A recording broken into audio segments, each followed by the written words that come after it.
Hey everybody, how we doing out there? It's Marcia O'Connor with the O'Connor Group, and we are here to talk about HR.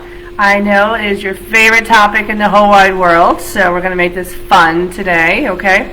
All good stuff out there. Obviously, Delta is back. Woo! Can't wait. And we're going back to work in the office, or at least some of us are. And, they're talking about all these mandates. So there's definitely good things that are happening out there, but it's also scary things that are happening out there too. But we got a lot of questions to go on today, so I'm going to start right in and dive right in here. So feel free, if you do have any questions out there, just by all means, just open up and let us know. The comments are open out there, so keep us moving out there. Okay, so just a heads up. First question is from Gabe. Hi, Gabe. Long time no see. So, question he had asked: looking for advice and tips on introducing, onboarding, and training a upper leadership position that is being hired as a completely stranger coming in from outside the company. And the description of why is have always been huge on promotion within the company, but for the first time I feel that there is no one in the business truly capable of filling the higher leadership position that needs filling. This would be my highest position, reporting directly to the business owner, me. This person has been working for a similar business for 10 years and seems to be a good candidate, but is a complete outsider to us, and I am about to bring them in to steer the entire ship. Scary, but fun. The team will need to trust them, respect them, follow their advice. How do I do this most efficiently from day one on bringing them in? The business, obviously, they do art gallery, glass blowing, retail smoke shop. So, Gabe, my biggest advice for that primarily would be that, you gotta have your team feel like they are a part of it. And, get them all set up for that day to meet everybody, have a lunch, include everybody into it. And then that person, make sure they're not a bull in a china shop. What does that mean? Sit down with them and have that person just meet everybody and have them talk to them about, what they see the future of the business, where they're going. They just want to be heard. And I think the more the time you take to do that without just throwing them right into the operations side of the house will help them basically feel more comfortable and also make them feel as if this person should succeed. I'm going to help them get there. So having a really strong orientation process for onboarding, having it basically laid out as to meeting everybody, having that person really talk, and then probably after a month or two is real. I know it's tough to hear this, but you want that person to make sure that these people feel comfortable and that there's a trust factor. And once you get that trust factor down, the process is going to go a lot smoother for you. But hopefully this person doesn't want to make too many changes too soon. It's going to sit back and actually listen to what some of the team members say and just get to know them. And whether it be a lunch or it could be a dinner, it could be a picnic and all, try to set a lot of that stuff up at the very beginning, because right now you have a lot of, there's a lot of fear going on. Here's a person from the outside who's going to be like the top chief for a little bit. Is my job in jeopardy? Am I going to be okay? So it's really making sure that those first 3 months are really laid out as to a plan of meeting everybody, having them be heard, and making sure that there's some way to actually get together and have that trust factor. But plan it out. Just don't do it ad hoc, okay? It's really important to do that. So that's what would be my suggestion, to do that, okay? Next question is from Corey. So Corey asks, how can I overcome the fear of starting a conversation with someone? And his background is, I'm into network marketing. I am looking to build relationships with people. I am great interacting one-on-one with people when the conversation is flowing. But when it comes to starting a conversation with a complete stranger, I feel like things just blocking me. I go through how the conversation will go in my head, and it sounds great, but when it comes to starting a conversation, I just have this mental block and procrastinate over it. What are the things that can overcome this?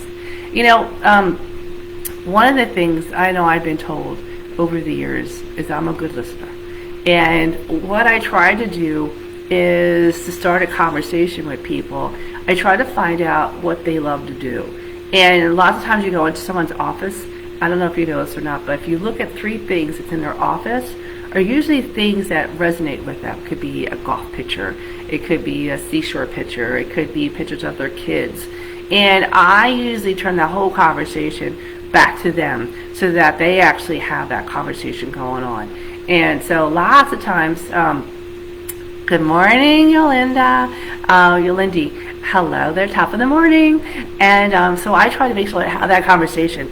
And lots of times too, I learn more about them and have them keep talking. And sometimes they'll put the question back on me, and I don't really want to talk about myself, so I will turn it back on them and just be like, so what did you do to start your business? And what are some of your challenges and all? And that conversation just starts flowing, because to be honest with you, a lot of people like talking about themselves. So I would just start doing, basically figuring out, just the small little questions. Even if you talk to like a business owner, the biggest question you always ask him, how did you get started? I have these in my 3 questions I always ask. I could tell if they like their family. So if I do the kids thing, it's like, oh, what do you do with your kids on the weekend? Or like, I know you like the seashore. Do you, what's your favorite part of the ocean? Do you like sitting on the beach? Do you like going in jet skis? Stuff like that to really open things up. And then you realize too, you get really good at it. And what you're doing is actually doing a lot more listening. And what happens is you start learning more about that person. And this helps you with sales too, by the way.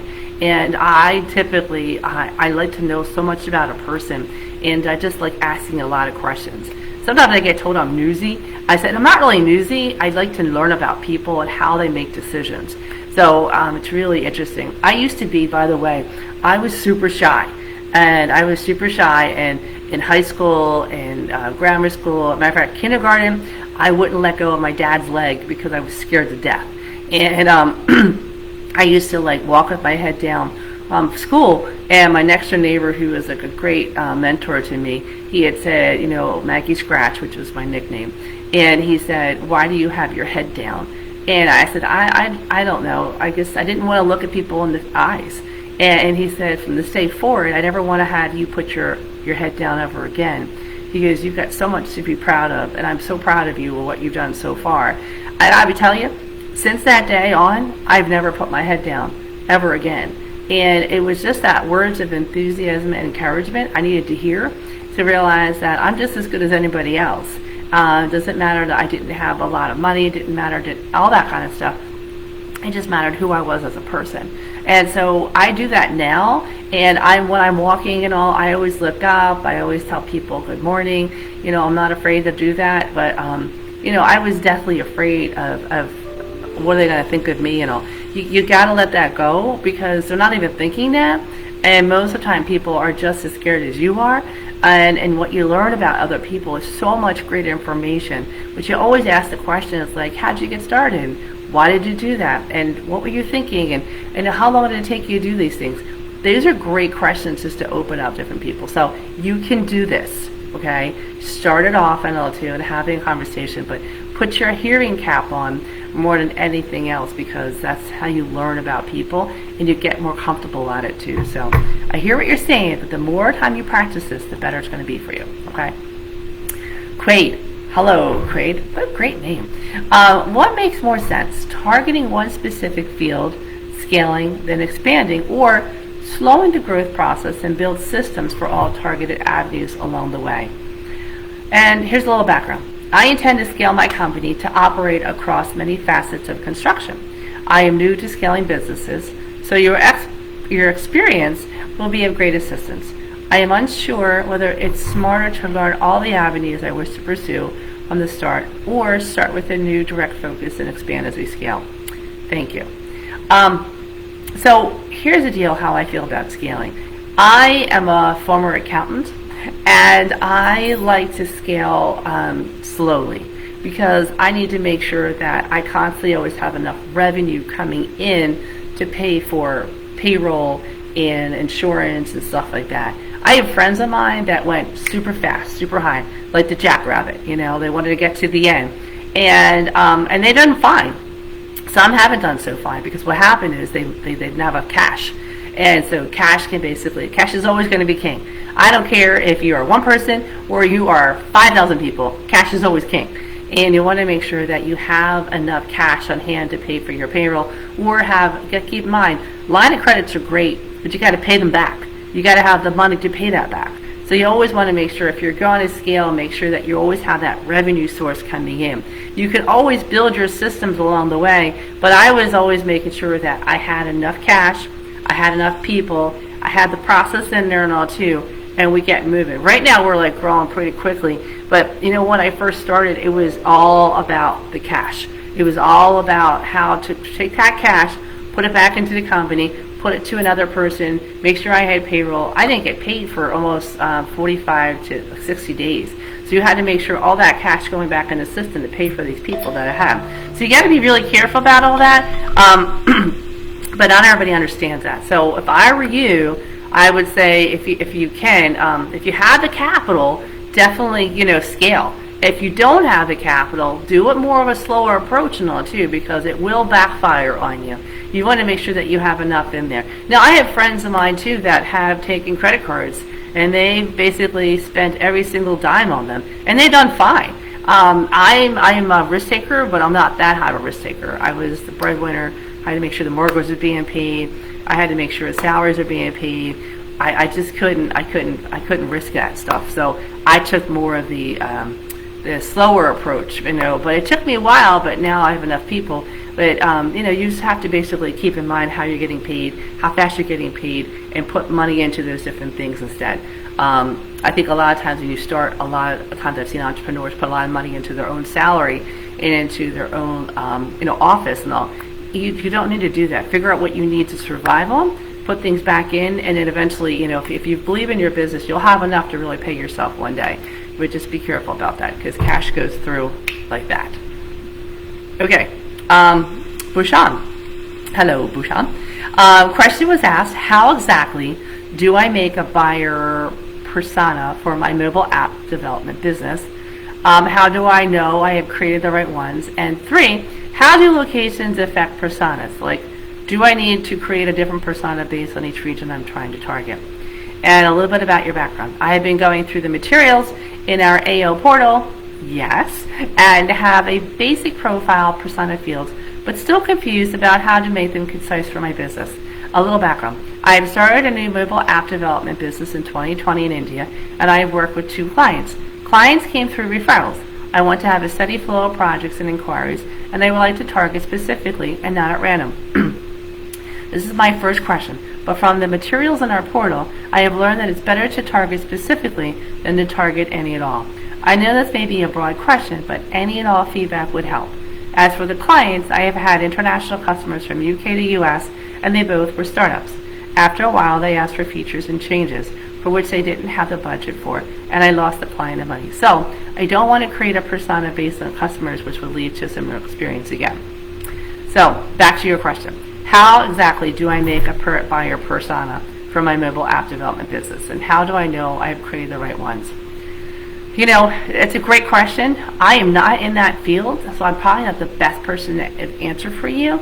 But I do believe in regards to what your AO portal has been telling you about being like going after specific stuff and target specifically than to target any at all. I agree with that. For example, we have an outsourced HR and outsourced recruiting company. Now, I could be a supplier to every industry out there, but we decided purposely to only do 4 areas, like sciences, professional services, information technology, and manufacturing. And the idea behind it is because when you're starting to talk to customers and you're getting more referrals, first question they're going to ask you, it's like, okay, what industry are you in? And they're asking that question because they want the expertise and that you know what you know in that area. So I would say definitely target that. But the other things I don't know the answer for, probably we have other mentors probably that can help you with that, so I apologize that I can't answer more for you. Next one is Kimberly. Hello, Kimberly. Question asked, what policy or process would you recommend I implement into a contract agreement in the event the staff of the associate clinic are not providing satisfactory treatments to the employees we send them? I do a SWOT analysis. This situation could be a possible threat that I would like to create a solution to. Thanks.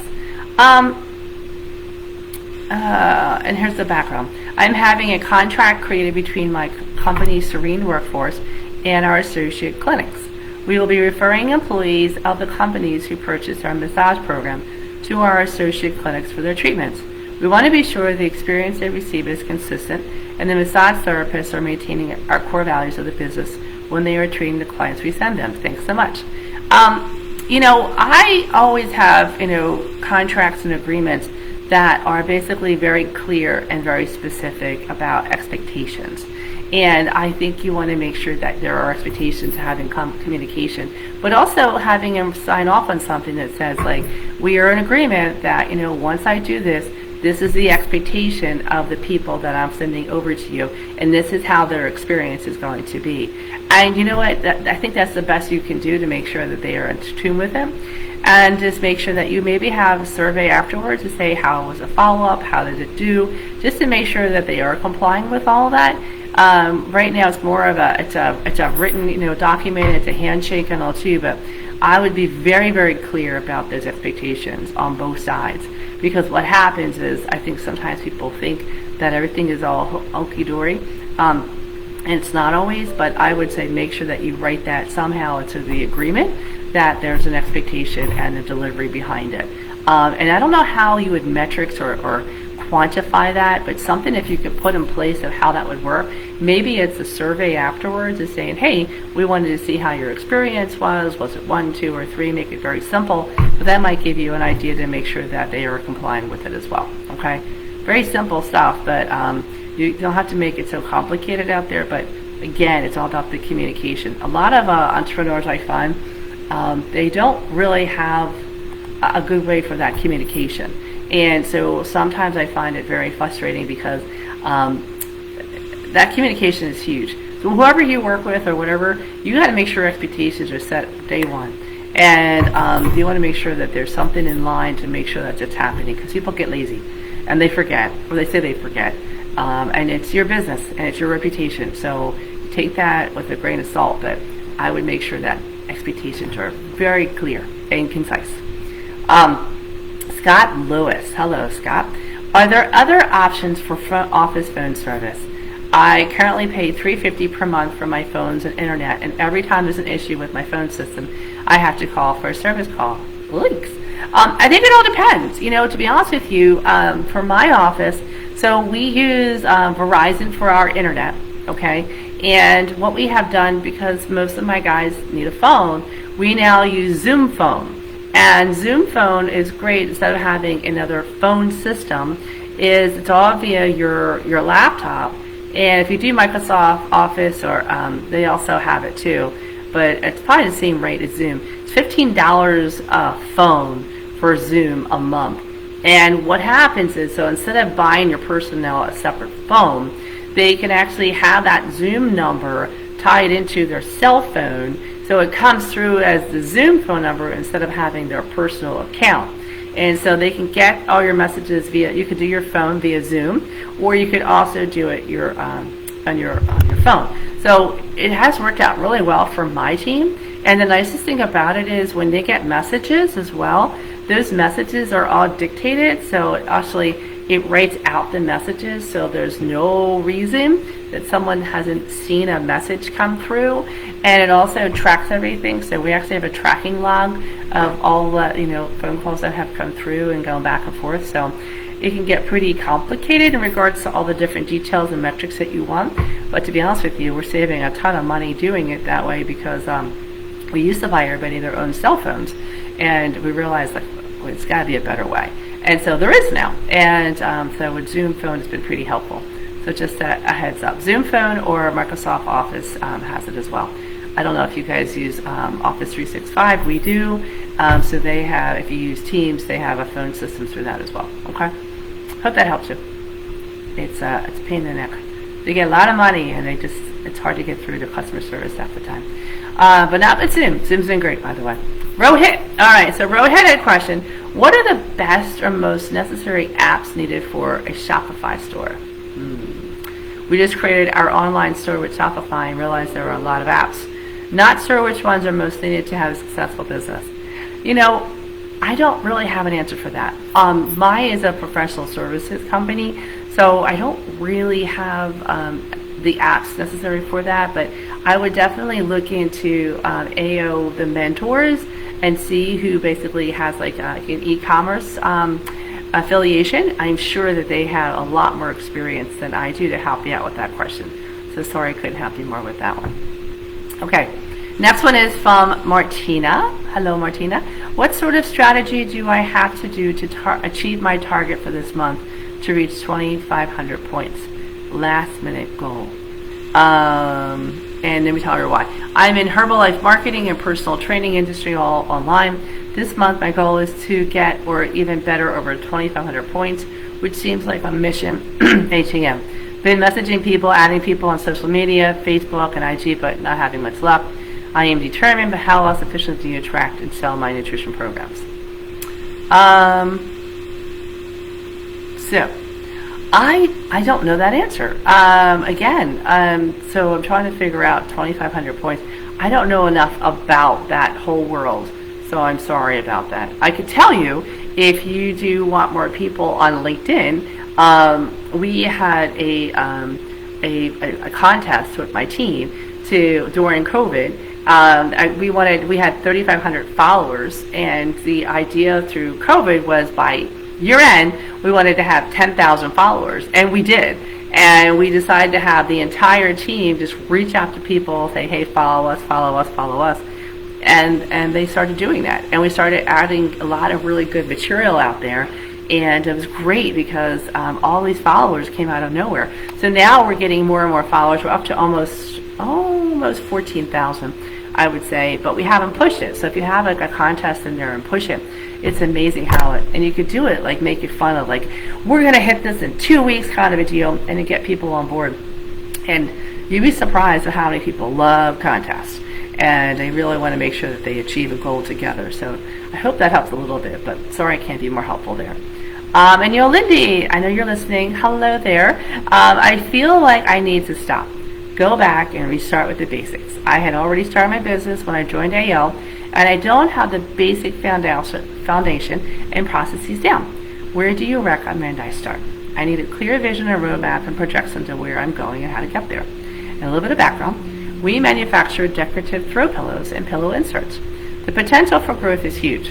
We currently do around 15,000 a month, but I need to at least double and triple that. I can't scale haphazardly. This seems to be a very calculated and plan. You know what, to be honest with you, number one, I love the idea about decorative throw pillows. And I don't know if you targeted colleges, but I just moved my son into Penn State this past weekend, and the amount of pillows that I was seeing, and these are brand new apartments that have these nice new beds, and I know that especially girls love their pillows. And I think it'd be great to like tie into like the colleges or something, because these guys love pillows, especially if they're personalized pillows and all. Hello, but just an idea for you. But going back to your question, the basic foundation processes deal. You know, I think business is business, and it's all, you're in it to make money, right? And you love your product and what you're trying to do. I'm a big drawer.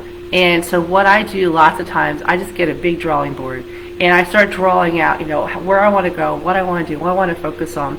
And when I first started, you know, it was 3 years of just drawing. What exactly was my message? What was I trying to say? How was I making money? What could I pay for now? What had to wait? And I figured out, like, okay, if I was going to be doing pillows, for example, it's like, where would I get bang for my buck? Where am I going to be able to sell them the most so I get the bang for it? And then two, can I produce them? Can I manufacture them? You know, do I have enough resources and money to manufacture them? So you got to figure out, you know, that whole cycle of your sale and where you're going to put your money into it. And then you're going to need more people to basically get, you know, make more pillows, kind of a deal, because you're figuring those pieces out.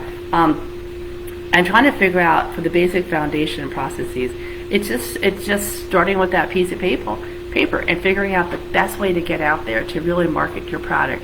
I think having a one-on-one conversation might be helpful too. So if you want to have a conversation with me, feel free to reach out. You guys all have my contact information out there. But ironically enough, it's just it's just getting started. And like I said, I'm the kind of person that writes everything down and wants to see that whole flow. Okay, we sold it, and then where does it go next? And then do I have enough here? How many pillows do I have to sell before I hire my next person? You know, all those kind of metrics have to be put into play. And I know for myself, I have capacity reports right now. And my capacity reports are like how much time my team is working on individual clients per week so that I can keep them fully full capacity. That's how we make money. But that took time. It didn't happen when I first started. When I first started, it was basically getting in business, putting a consultant on it, how many hours a week, what did I need to do, how I was going to pay them, where was that cash going to come in. So all these different things popped in. So if I were you, I would just start drawing it out, working with somebody to help you with those basic steps and to get you to that next level. But I would say if you believe it, you can do it. And after college this past weekend, there is a humongous need for these decorative throw pillows, my dear. So keep on going and reach out if you need to talk. Corey Stevens, when do you know it's the right time to approach your prospect with your product or opportunity? I'm an independent distributor for a global health and wellness company. After establishing a relationship with the prospect and building rapport with them, how will you know when it's the right time to approach them with your opportunity or product? How will you go about approaching them what you have to offer? You know, it's a fine line because people hate to be sold to. They just do. I don't sell at all. Like, I don't come up to them and say, like, you need this. I like to be the resource. And, you know, it's just, got it. Okay. And what you got to do basically is the fact that when you lost my train of thought here. I'm reading all the comments here instead. Duh. Okay. So when I talk to my clients and I get things moving, I do a lot of listening. And what I want to be is that resource for them. And so I'll just say to them, well, did you think about this? Or did you think about that? I'm here more to help them. And sometimes they'll say to us, like, well, yeah, that'd be great. I would love to have. I probably could use an HR person. Like, we'll say, well, that's where we probably can help you if you want.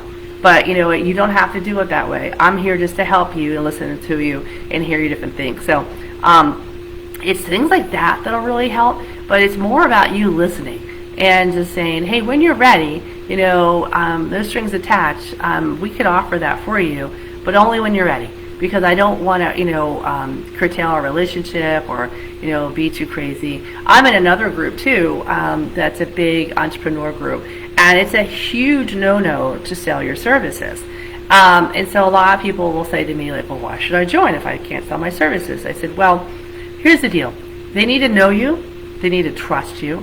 They need to believe that you really have a successful company. And ironically enough, it takes a little while. But people, you go to the events, you get to know them, they trust you, and you know what? Your reputation out there precedes yourself. I had one guy in particular, I kid you not, true story, and I wanted to get his HR business, and he was a professional services company. I even sent him candy, a box of candy, and I just said, you know, one day, I said, I know this tastes sweet, but it's even sweeter when you use our services, right? Little baloney, I know. But guess what? 3 years later, he gives us a call out of the blue. He goes, you know, I'm hearing from a lot of people how good your services are. I think it's time to use you. Now, does it annoy me that he didn't trust me from the day one 3 years ago when he got the candy? Absolutely. But did we still win the client? We did. It took 3 years later to do it. And we really never really sold in front of him after that. It was more along the lines that he heard from other members who are using us about our services. So that reputation sort of grows and gets it going. It is a fine line out there and all too, because you don't want to hurt that relationship. But you got to set it up where it's like, hey, I'm not here to hurt you, but we can definitely help you when needed, kind of a deal. Not today, but we're here to help you. Okay. Sean had a question in there. Said, talk about all the resources you put in the resource center to help everyone. Absolutely. So we have a bunch of resources that we put into the service in the center for AO in regards to just even for hiring, in regards to, you know, basic handbook, all those different areas around HR and all, they are all in there. I mean, guys, you have no idea how useful your AO is in regard to starting a business. And if you haven't taken the time to look through that and just be a little newsy of going through all those different sections, you don't know what you're missing. And so there's so much stuff. I know, for example, we put a lot of stuff in there for my company, all around the hiring and the onboarding, all the different pieces and all. And if you don't find them, reach out to me so I can help you walk you through all that, because there's just so much stuff out there. I know it can be overwhelming. Trust me, HR is not supposed to be overwhelming. It's supposed to keep clients and companies out of trouble. We're trying to help you basically so that you have a handbook, so that you have an I-9, that you have all these things to make sure that when you're hiring, you're doing it the right way. Because if you're not doing it the right way, it will come back to bite you in the butt. I've seen it 10 times over. So be very careful about that. And reach out to somebody. And it's okay not to know something. I don't know a lot of stuff in my life still, but I'm still learning. All right, Matthew. How do you approach a business partner when your responsibilities have become more than the original agreement for a percentage in the company? I honestly, you just got to be upfront and just say, it's time for us to talk. If you have a business partner, and you got to be okay to have that conversation. Because if you guys are doing really well and you get bigger, that communication better be super strong, because those issues and problems become bigger. And so you need to basically just say, it's time for us to talk. Here's where I'm at. But go to that meeting basically not complaining. Go to that meeting with more of a solution and just say, listen, I know we're here, but this is what I've been doing, and this is now the time I'm putting in. So something's got to change. And just be honest about it and all too. And I think it's really helpful to be that way. But if you're going to go in business with anybody, and especially being a partner, you have to be upfront, you have to be honest, and you have to be real about it. Because I'm telling you, the more experience you get at that, the easier it becomes. I can tell you with age it comes to. I'm in my 50s now. It's totally different. I have no problem speaking up. But I wasn't that way in my 30s. It is hard. But you know what? You've got to make sure, this is what I'm doing. This is why we're in it together. I really want to make sure we're talking here. You got to have that relationship. But write down all your notes ahead of time so you don't forget that. And don't get angry about it. Do it more where it's a win-win conversation, because you don't want to get defensive either, because they're going to get defensive and you're not going to go anywhere. Just be like, here's where I'm coming from. This is what I'm thinking. This is what I'm seeing. What do you think? And push it back on them too, so that they get a better understanding, because the last thing you want is basically both defense mechanisms up, okay? Make sure it's a win-win. Next one's from my girl, Shelly. Shelly! So I'm proud of Shelly. Shelly actually got admitted to a really cool academia program. And I'm really, really proud of her, because she is a kicking butt out there. What is your recommendation for handling the stress created from employee mistakes that you have to go back and fix? Besides getting monthly spa treatments? No, I'm not kidding. Listen, you said here, basically just found out that the employee who is no longer with me had made a mistake on one of the sales tax rates for a particular city. I can't write the person up or have a conversation. I want to scream right now. How do you handle it? You know what? You join groups like AO. You have these conversations. You talk about things. You live from them. You learn from them. Trust me. I've had experiences too where people have left, and I find out like after they left, the work they did was crappy, and then all of a sudden the client's coming back to you, and you thought everything was well taken care of, and now it's not. Unfortunately, it's one of the things that we have to do as business owners, and we just have to live and learn from it. But I would say for moving forward is put something in place so that doesn't happen again to you. But you got to make sure that you're talking to other entrepreneurs, because we're all going through this, and having your peer networks, having a walk, taking time for yourself, getting a massage, something. Whenever I go to massages, I don't go enough. Every single time, the person tells me, your back is really knotty. You should really come get massages more. I just laugh out loud, because I'm like, well, I wish I could do that, but I can't always do that. But you have to make sure you take care of yourself and just listen, it's not fun being the CEO. It's fun in many respects, but we always have the crap at us, and it's always going to be that way. That's the risk we take by being an entrepreneur. But you got to make sure that you surround yourself with people that you can pick up the phone, talk to, and say, do you have a second? I'm just going to let off steam. I have 3 people that I do that with, and they know when I say, do you have a second? They know, like, uh-oh, give her space, give her 15 minutes to just let that speed. Because I'm telling you, you're going to have more of these people. You just are, unfortunately. So that's what I would say. Get your Goombas, get that group ready to go whenever you want to call them and all too. Number 2, I do my walks. I sometimes just take a walk. And then 3, I just step away. And I'll be like, I'm not even going to address this problem until tomorrow because I'm so angry at it right now. So just make sure you take care of all that. Because keep in mind, once you are stressed out, your team sees that too. So always make sure that you try to keep that away from your team. Because once they see that, it doesn't help you at all. Okay? But Shelly, knowing you can do anything. And knowing you can make some fantastic cookies out of this one too. Okay? They look delicious, by the way. And I have room for one more question here. Oh my gosh, my dear. How do you overcome fear of disappointing people? This is from AJ. I constantly struggle with the balance of standing up for the best interests of my business and family versus telling people things that I'm afraid will disappoint them. What tactics, mindset, strategies do you help yourself say what truly needs to be said and accept whatever the outcome is? Sometimes, believe it or not, AJ, I think sometimes I hate to say this, sometimes we think about that too much. And to be honest with you, I think sometimes you just want to have an honest conversation. And lots of times, I'll do it and just say, we just need to talk. And I've been very honest with my team. It's like, okay, what's up? I can tell that you're upset about this or whatnot. And you're going to disappoint people. You're always going to be disappointing people as a CEO. You cannot please everybody. You just get that through your head now. And that's okay. That is normal kind of a deal. But you got to keep in mind, people come and go. As much as you love your team and stuff like that, things change. The company changes, people change, and a lot of people might not be with you for the next 10 years. And you can't worry about disappointing them. You have to make sure that you do it, but you do it honestly. You do it basically with sincerity.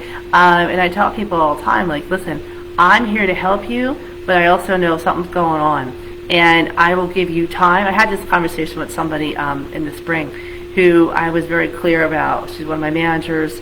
And I said, we'd have to have a conversation. I could tell that something's up. I don't know if it's work or it's family, but we are here for you. And if you need some time away, I will gladly grant you that. But something's got to change. And I think it was just having that honest conversation. I said, I don't want you to talk about it right now. I want to give you a good 24 hours. I want you to come back to me. And she did. She apologized, and she just said, I didn't realize it was impacting that out there. I said, hey, we're all going through rough times. I said, but, what happens is you're bringing it into work. And I said, you just can't do that. And I said, but if you need help or counseling, we'll help you get all that information. But you can't be afraid of disappointing people. I disappoint people probably every day. And I've learned now to deal with it. I'm a Miss Happy-Go-Lucky Sunshine person. It hates for me to do that, but you got to be able to do okay with doing that. But do it in a way where it's respectful, it's considerate, it's kind. People will respect you for that. But just say it, lay it on the table and be like, I just want you to think about it and then come back to me. Let me know what you're thinking. Because if not, it's going to hurt you. And you're the one who's worked so hard to get where you're at today.